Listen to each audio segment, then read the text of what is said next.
So, hi all, and this is a very interesting podcast that we have today. And the most admirable person is Dr. H.S. Nagaraj sir, and he's the founder of Prayoga.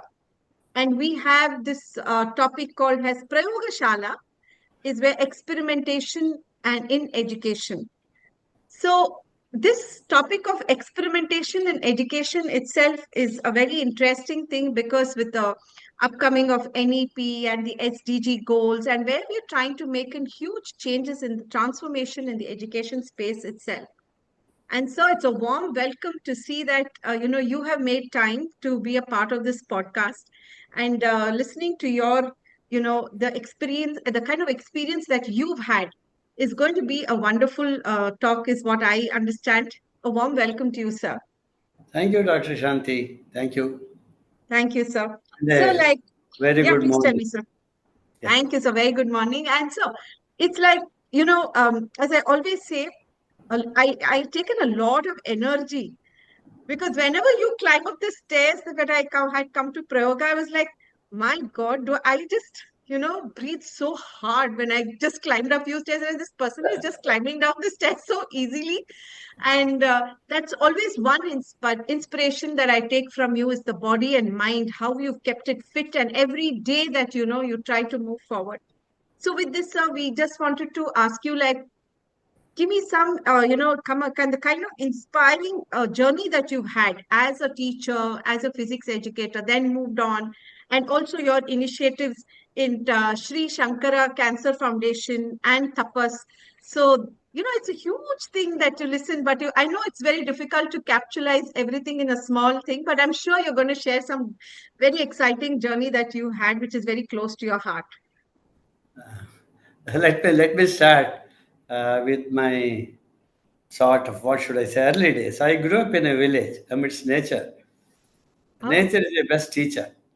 And absolutely, coming sir. from a village to the city as a student was itself a big surprise and shock as well, because intimidating environment of the city for a rural boy.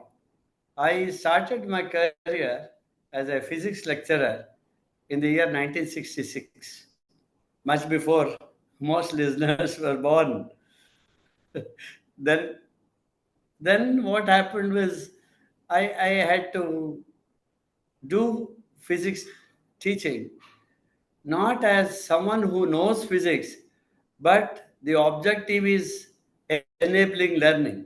So I was not just giving facts, but I was trying to build analytical capabilities. The responsibility of a teacher is not just information transfer as it happens often. That domain should also build the analytical capabilities, the reasoning, how observation to hypothesizing and then exploring, and then how the experimental studies by scientists have led to very purposeful outcomes, which you may call as products of science. And when this had to happen, obviously it's not a robotic kind of transfer. Robots have also started exhibiting emotions nowadays, but typically when I say robo, it's a mechanical transfer kind of thing. That was not the case with me and the ecosystem then. I engaged very, very closely with the students' thought processes, students' psychology.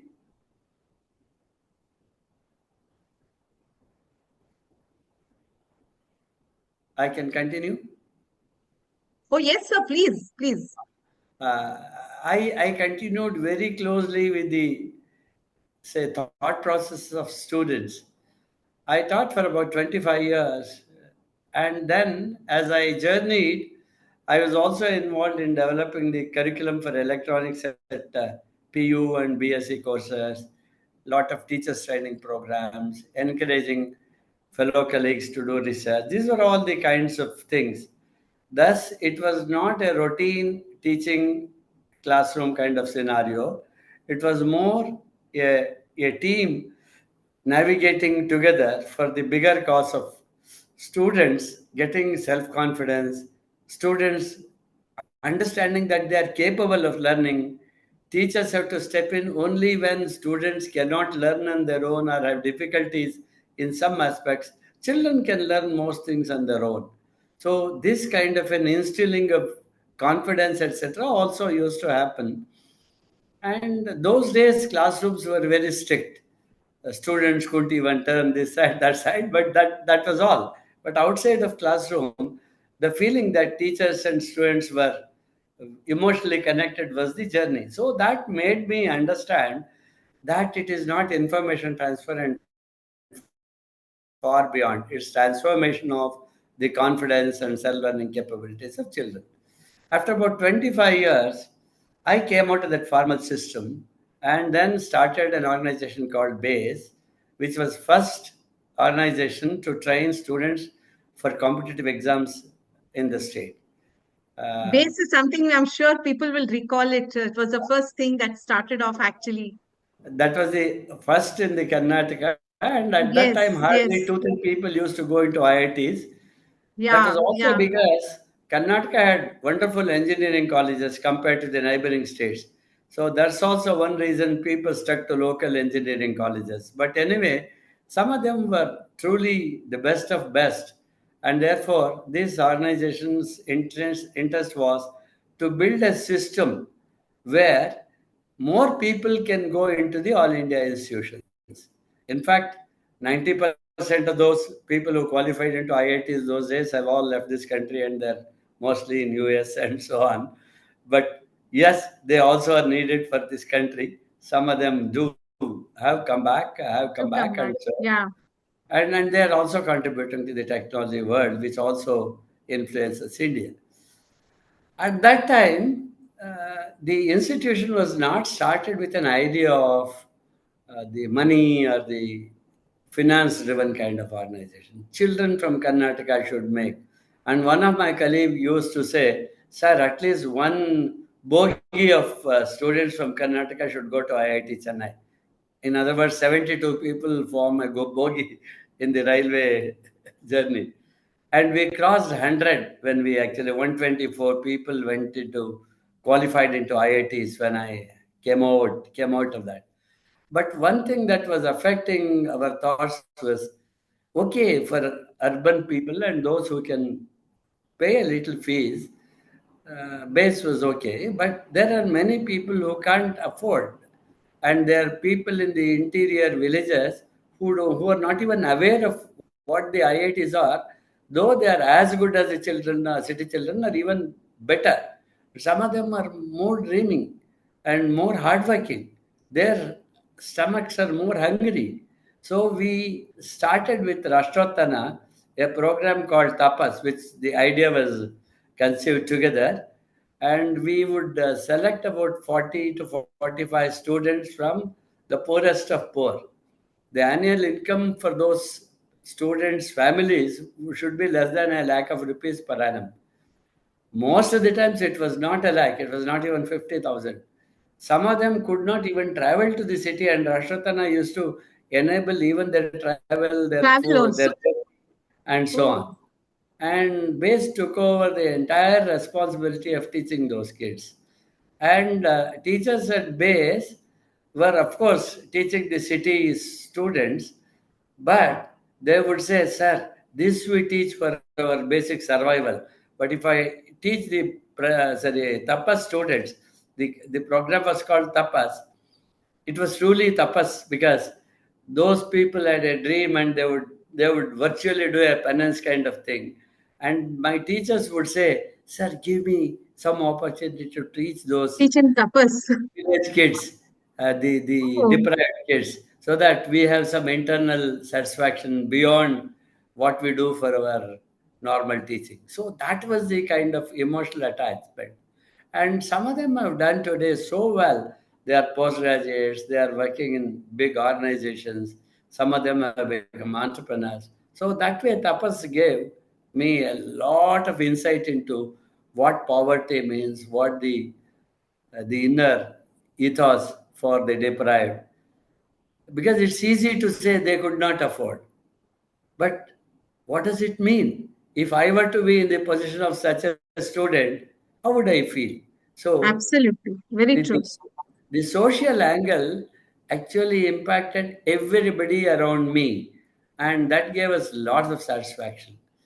At the same time, I was invited to be a part of a trust which wanted to start a cancer hospital.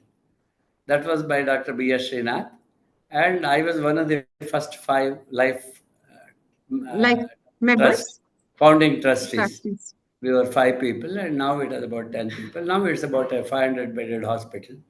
I worked in that hospital as a trustee to build that facility along with a team of doctors to a 450 bedded hospital it is today.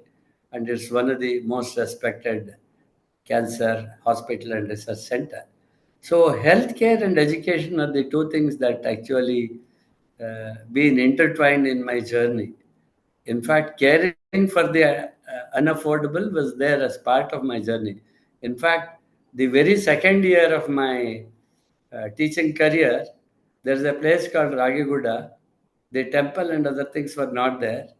Oh, And I used to carry a blackboard with somebody on my pillion. I had a motorbike, keep there, and students would come at 6 o'clock in the morning and would start teaching physics, chemistry, mathematics, biology for the PU students, absolutely at zero cost. So my journey wow. that day began with the association of bright and motivated children who wouldn't mind coming at 6 o'clock in the cold, particularly November, December months. My God.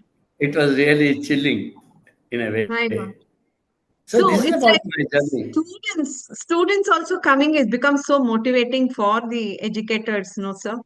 And Some taking of that them remember interest. even today and they connect, sir, I was coming there. And there's Ah, another organization similar to this called Yuvak Sangha. There the okay. classes would be something like 1,000 students. Oh, And we couldn't write more than 8, 10 characters on the board, and teaching had to be with a mic. And many students, and they would charge some 10 rupees or 20 rupees for uh, issuing a token for identity. That's all. Thousand oh, students would sit and listen to physics, chemistry, mathematics of uh, the so-called sought after teachers in Bangalore South. So these are lovely. all examples where the teacher is so much a part of the emotional journey of students. That gives you as much as teaching them the domain. Very true, sir. What a lovely journey. It's like you want to keep listening to the way how you evolved about the first part, where not many of us were even born at that point of time, where your passion was so high. And then you still continue to, go on with it. And, you see that you've seen the whole transformation that has evolved so far from where you've started to what you have started. You see today's kind of teachers that they are there, and even they also would have learned so much and evolved. So can you just tell me like some one incident in this whole process, somebody which has been very close to your heart, and every time you could just think about it, or resonate with it, or probably you really cherish that moment. This I would narrate probably two incidents, which Ah, very quickly. See, those days the classrooms were more of highly disciplined places. There yeah. were students like today or yesterday who would not be very much interested in academics, but they are wonderful human beings. I still remember a couple of students when I was a young lecturer. The students were only 3, 4 years younger to me, and they would be more like friends. Oh, So soon after my MSc, I would have started teaching, and these fellows would be in second year, third year BSc, and there would PSC. be more than 3, 4 years gap. And some of them wouldn't be interested in the routine classroom. They would come because of parents' pressure or because of social pressures.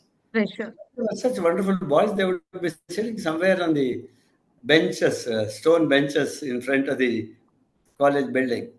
And some teachers would say, hey, these are all fellows who are going to be spoiled. They are not attending our classes and, they will not come up in life. These fellows would be angry with them. They would Okay. openly tell me, somebody like me who was very close to them in their To age and them. us, "Sir, we are good boys, sir. We don't come and make noise in the class. We don't do any nonsense, but we are not interested. We will not bring a bad name to the college. But we would certainly pass and creditably so that the college is proud of us." And I remember they would come to some teachers 1 month or 1.5 months before the exams and say, "Sir, give us some questions, sir, so that we'll read them." And they would get a first class. And Wow. some of them, because we always think, so whosoever attended my classroom is a good boy and he would come up in life, he is socially responsible. It's not. Each individual has his or her own journey, and we should Absolutely. respect that individual ethos. So I know some two boys who were not attending classes most of the time did exceptionally well. Wow. They became great business people. One of them later turned into an advocate, doing a lot of free service for poor and needy. So that Wow. way, what somebody becomes should be enabled. It is not just academics. You should understand the students Yes. in a wholesome Yes. way. In Yes. another incident, I was talking to some young girls in the batches conducted by Rashrotana. The Tapas was a boys uh, group, whereas Group. there was another called Sadhana for medicine for girls. Okay. Girls. Okay. Poverty is something has a deep impact in my say thought process and life. See, once I was supposed to motivate those girls who were a little down because of pressures of learning and work Yeah. and so on. Yeah. I was asked to talk to them. I went and there was a chair and a dais, and I was supposed to talk from there. See, the children were all squatting on a mat, and I was supposed to go on the dais. I said, "No, I'll also sit with them Sit. squatting and I'll start talking so that you get emotionally closer. I'm not Emotionally connected. Yes. they Yes. get connected better." So I started talking, and after about half an hour or 45 minutes, some two girls said, "Sir, we want to talk to you separately." Then I said, "Okay, come and talk to me." She said, "Sir, a little far from the group, sir. I want to talk to you alone." Then the girl said, "Sir, my mother died, sir." Oh, 16-year-old girl saying, "My mother died." Then I said, "I'm so sorry, ma. What can all of us do this? Nothing else. I'm so sorry, ma. Take courage. Life is cruel for some people, but this is not the end of the journey." And so all sorts of blah blah which we normally do. Maybe with all emotions, but we are helpless. Then I said, "This time when you go home for vacation, spend a little more time with your dad or anybody at home." She said, "Sir, my father was butchered right in our presence by my uncle. He was cut oh into my God. pieces. I Oh have my no God. father. Where do I go, sir?" This is just an example of a child who has no father, no mother, but she wants to become a doctor. When I asked her, "What do you want to be after you do your MBBS?" "Sir, our village has no doctor, sir. At least another 10 kilometers around my village, there is no doctor. If somebody falls sick, they should be lucky to survive, or they will have to travel beyond 10 kilometers. I want to become a doctor and serve my village." How many of today's children in the urban setup think of this? Her What an condition is so bad. emotional resilience. My God. Look at the, even Every after other seeing so much. every other child had a story of this type to tell. So this is the rural India, and therefore the role of a teacher is beyond teaching physics, chemistry, biology, mathematics, whatever it is. Very This is true. what Very has true. actually touched me, and probably most people like me. There are people who have sacrificed their entire life for the sake of students. That is the role of a teacher. Very true, sir. What an inspiring story, I tell you, sir. Because it's so important. We always keep saying, in like, understanding your learner. So, this is the actual understanding of a learner to understand what's been their background and, help them out. And this is the actual guru. Mada Pida Guru Antarella. So, I think this is the How's actual role of the guru, actually. Beautiful, sir. So, but throughout your thing, we've been talking about experimenting. right? And experiential learning is very, very important. And today, if you see in India, the research that is being conducted, the research learning, or even taking up a research as a research which is supposed to be very constructive, there's not much happening in India, which is like, which we could actually relate to. So how do you think that experimental learning and doing more research is going to be very helpful? Because I'm sure it's going to have a long-term, memory for children and better learning impact as well. It's extremely important to understand this aspect. It's a beautiful question. See, till the advent of internet, information was scarce, very difficult. The Yeah. classroom was the only place where the teacher would say something, and that would be the gospel truth. If Yes. parents were also a little educated, that was an additional thing. But with the advent of internet, information is more or less democratized. Everybody is capable of has an access to any information. What happens in MIT to Stanford is available on your internet, and it's Absolutely. almost at no cost or very little cost. Everybody can access. Earlier, the British had left a legacy of rote memory with us. Rote memory was there not only as a legacy from British, but even earlier all over the world. It was the one when communication was not so much through other media. But if classrooms become just information centers, today the children are actually disadvantaged. Number one, here and there, the teachers would certainly talk of applications, converting information to knowledge, knowledge to applications, applications to real life problem solving. It would happen sparsely here and there.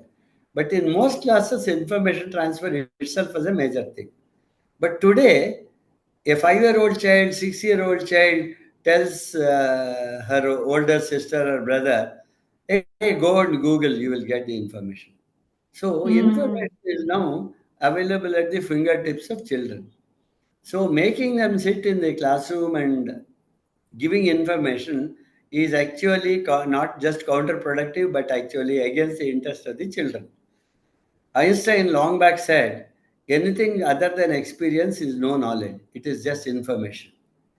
Today, we are in a world where every one of us should understand the meaning of education.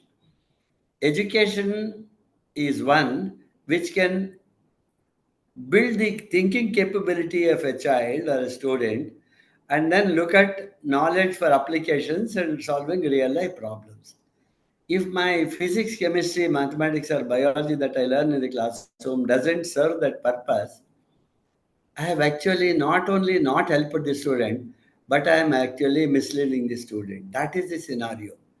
And Yeah. therefore, experience, for example, what I hear, I forget, what I see, I remember, what I do, I understand. This is a standard jargon.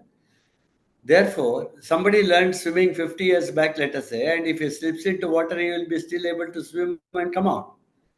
So, experience is the only thing that remains with us to Absolutely. perform actions leading to solutions. Therefore, everything should be experiential.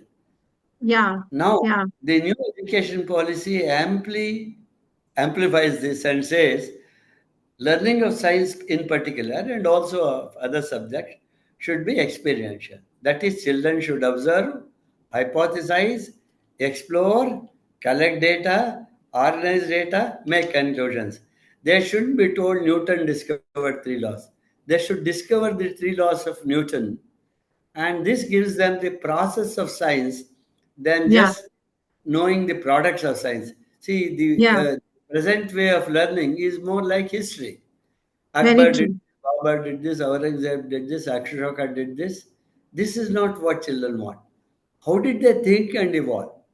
Then only our present generation can rise up to the challenges of social Yeah. change. And Very this is true. the basic objective of experiential learning. At Prayoga, we thought of providing this for a few hundred students who live close to Prayoga. Some 300, 400 children come to Prayoga.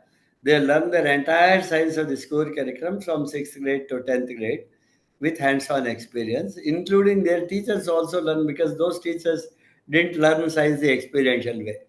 They learned like history. So we expose the teachers, train them, and these students are taught or enabled learning. I don't even use the word taught. They are enabled learning because students and teachers learn together. We enable Oh, them learning. We are more of facilitators, and we have a lot to mm, learn from students. And absolutely. they are prepared for their board exams as well, but they will also acquire a lot of higher order thinking skills and so on.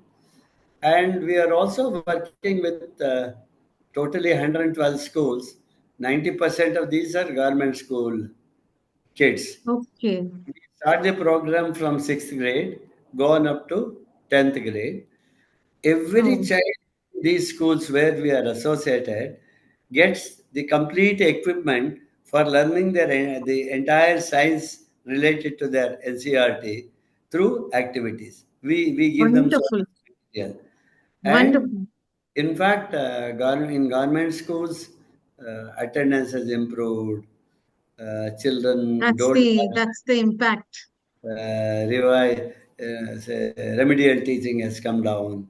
And there are Very instances nice. where some private school children have left their private schools and joined the government schools. This is the kind. I am not saying it's because of us, it's because of that system. A child System is that is excited, coming. it does hands on. And Yeah, the process of science is what is needed. See, very often we think science is a set of subjects. Science is not a subject. science. Science is a thought process of understanding the truth. So, what they do, they will never forget. And also, because they have done it, they understand and do well. So, we are trying to do this over a period of 5 years and probably touch the learning of about 30,000 students, and we are Oh, collecting wonderful. lot of data about each child, roughly about 2,500 data points about each child per year, and like that for 5 years and for 30,000 children. This could probably one of the largest studies that can give lot of data for policymakers, because it's see after all an organization like Prayoga can touch a small speck of the real scenario. We have, I Absolutely. think, something like 35 crore children in the country who are below the age of 18 and who have to be the future citizens. And for them, this is the kind of education required, and we can't reach that number. So the data produced will be helpful for policymakers, is our understanding. And we are also Thank doing you. one other thing. For any industries to develop, for example, you have a mobile phone, you will get the next version. How? What is it expected to do? Is it doing all right? Can it do more? Are there more functions which are necessary? And how do you upgrade your mobile, or how do you build more capabilities? Is how or any industrial product keeps on improving. For that, research is the basis. But for education, which is the substrate for all other learning or all other industries, research is so important, and it's actually too small in measure that is there today because of the vast population and the diversity, hundreds of Very true. languages, Vast population. different Yes. cultures. Education is culture specific. What applies to one culture does not apply to another culture.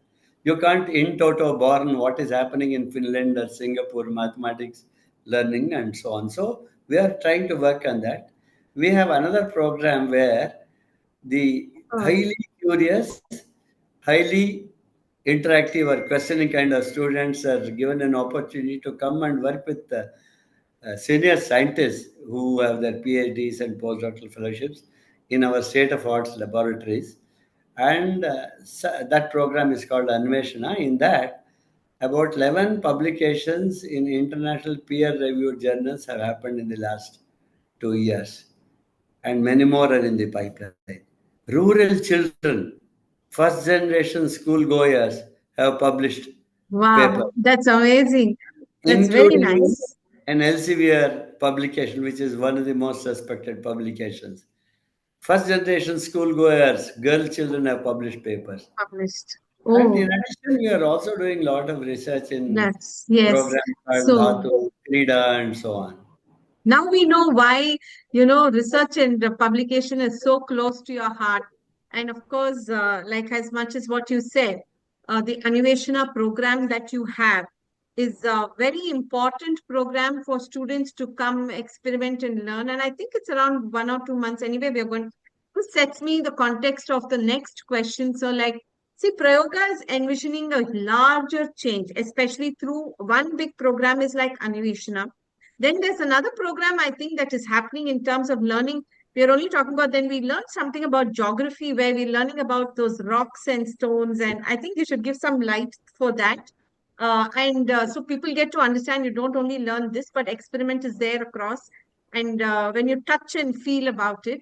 And Yeah, how yeah. is this coming into a change for the, especially in the education system? And how do you think, because when you do publication, how is it making a change in the policy? I know it's a long-term way to go about. As you said, it's a diverse space and, it's going to take some time. But these are the smallest steps that we take to make those changes. So if you could elaborate a little bit on that, that would be really nice. Yeah, truly. See, in addition to our physics, chemistry, biology, or biotechnology, we also have Earth Science Laboratory where people are also working. Students for Anveshana programs, our regular scientists for advanced research are also working to ensure that we understand the importance of the planet Earth itself. See, our Wow, entire survival or existence we owe to the planet Earth. It is not a dead body, it's a living system. very The true. Earth system is living. Yeah, Every moment it has to breathe, it has to survive, and then we can survive on that. So, sustainability is one extremely important thing. See, if we extract natural resources at the rate at which can replenish by nature, by the evolutionary process, then we are not damaging the planet. planet. But what has happened in the name of industrialization or modernization is we are over extracting the resources, Very thereby true. making Earth a place unfit or which cannot support life anymore if we continue at the present rate.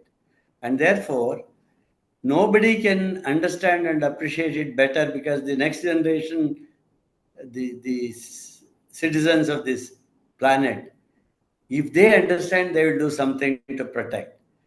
And Yeah. therefore, we want earth science education also to come right from school level. And we have laboratories where people are working on water, soil, Wow. atmosphere, pollution, and then chemicals that we are using. So, in Yes. fact, some research projects have also shown a lot of things like that. And they have also been working on the in the area of wellness, particularly Well, adulteration, harmful chemicals in the food, so on and so forth. And therefore, we are also working in the sustainability area. And the next oh, extremely important thing, madam, is that the world is moving very fast. India, though, was deprived for some centuries from centuries. development. See, we got independence politically, but we had to depend on the other countries technologically. There was some other kind of slavery imposed on us or forced on us. India has been slowly coming out of one by one. Look at our IT industry, look at space and Yeah. technology. Yeah. We are now becoming a superpower. We're globally a superpower, and our economy has moved up. And for Very the future of this country to be great, research is the key. Without research, the country's economic progress cannot happen. And therefore, we are trying to actually work towards producing the next generation researchers. See, one layer is everybody should think scientifically and contribute to the wellness. But who yeah. are the future thought leaders? For example, we keep on telling C.V. Raman got the Nobel Prize. It's 95 years already. So Smaller true. countries like Taiwan, Korea, Japan, they have so many Nobel laureates, and we don't have. There are some who have left this country and people of Indian origin have got Nobel Prize. But where are those Nobel Prize winners? And therefore, Anveshana is one project where they are introduced to formal research of live research problems at the age of 14, 15, 16, while the normal research for scientists and engineers start after post graduation. That's when they are 22, 23.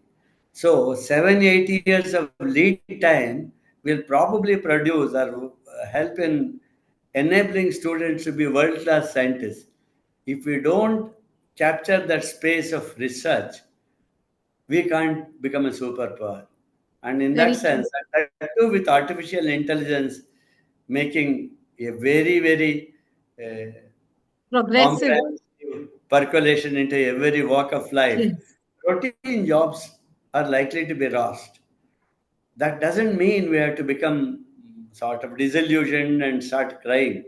See, whenever Yeah. any new technology comes, there can be a flip side, there can be a positive side.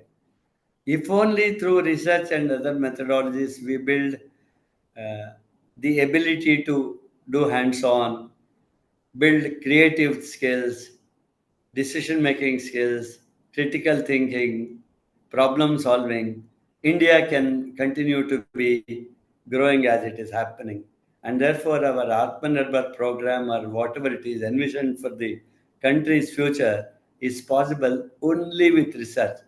And in fact, our chairman is the former Chief Justice of the Supreme Court of India, Mr. Venkatachalaya.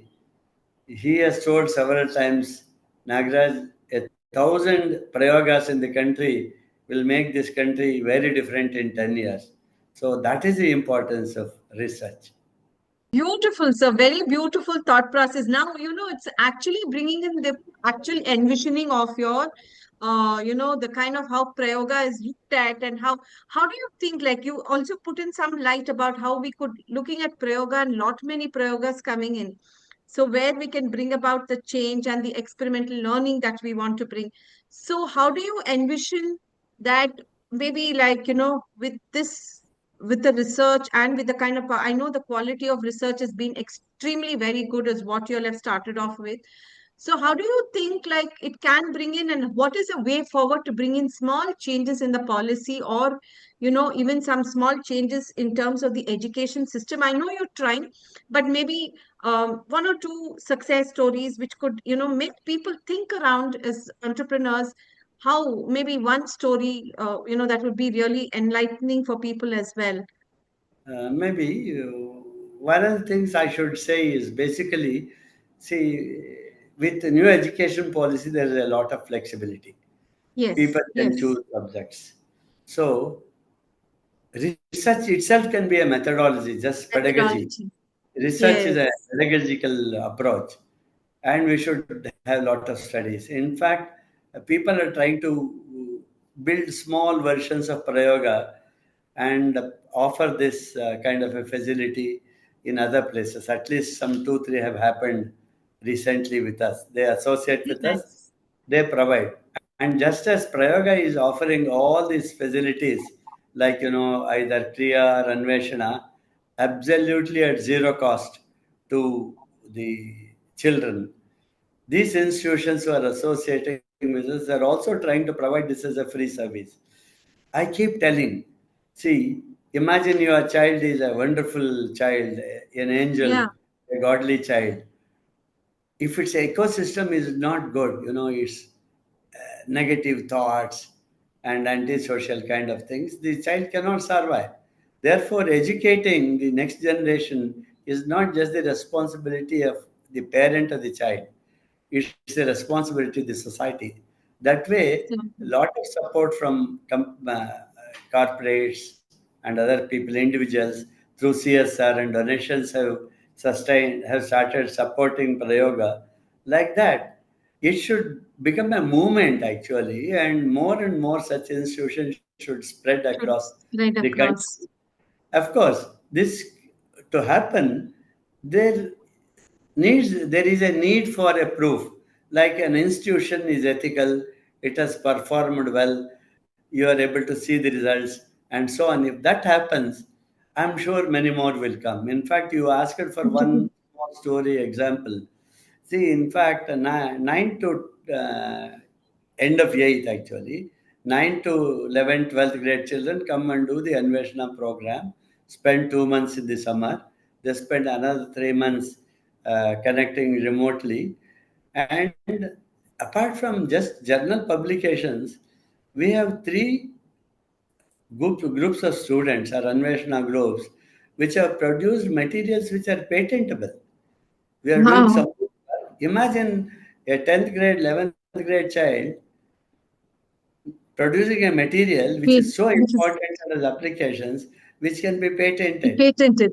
Yeah, yeah. In fact, in one other project, a 11th grade girl presented her outcome of the Anveshana research in a competition where PhDs and postdoctoral fellows were also competitors, co-competitors, and this girl got the first Oh, prize. Not lovely. only that, there was an event to pitch for funding. This girl's project was rated the best even in that pitch for funding. So our children are tremendously capable. In fact, there's one other reason. We know the example of COVID. This country Yeah. gave free vaccines to many countries, which I'm afraid many countries wouldn't have done that. This country did it. If India prospers or if Bharat prospers, the whole world will be peaceful. So we have an obligation not only to India and the Indian children. It is a necessity that India should progress for the whole world to be happy and peaceful. Wow. Vasudhaiva Kutumbakam is what we keep hearing. Keeps hearing. Proof that is possible if India catches up with research in proportions far beyond it's happening now. I think research is the way forward, and the country's progress uh, revolves around this. I think Very your nice. message Very and nice. things I like think so. What would be your message to, like, to the educators and students and stakeholders of the education coming through, like, so much we have spoken about research and experimental learning. So, and to keep it consistently going. So, if people have to just remember that one message, what would you think would be the message for them? Or research should become a way of life. research is a way of life, and it's a beautiful problem solving. So, if you don't go into it depth, so we cannot look at problem solving as a separate thing. So I think research is a way, as you beautifully said. And problem solving can be built with your physics as the substrate or the chemistry as the substrate, economics as the substrate. See, these competencies and skills are domain independent. Therefore, Yeah, what tool you employ is not important. What is the end result is important. In that sense, very research. true. And parents should not actually force children to do what they could not do or what they wanted to do on the children. And children should be allowed to live their lives. Very Teachers have traveled a long distance from the way they learn to the present scenario. Therefore, instead of fear that AI would take away our jobs, teachers, we should start seeing how to enable the present generation of students who live in a world which is very different from the world we have lived in, we have where lived. robots and human beings may be walking on the streets together, and where chips could be there in human body, or a lot of electromechanical devices may be moving Very inside the true. human body. Yes, And yes. how should children live in that society? We do not know. Therefore, teachers' responsibility is to build creativity, critical thinking, decision making, communication, problem solving. These are the things that we should do as teachers. And parents, I told you already. Teachers, I have told.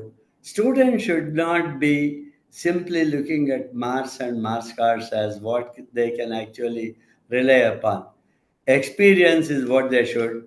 And every child is capable of learning. Self learning is what every child has to look at.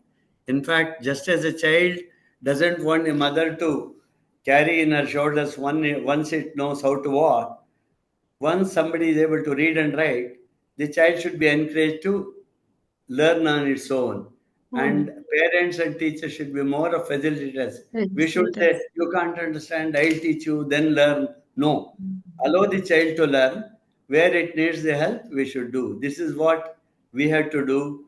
And I think the institutions also, though every institution cannot run at zero charge for students, but some percentage of seats should be reserved for the economically weaker, Weaker. and the learning should be completely, or at least to the extent it is needed, completely experiential.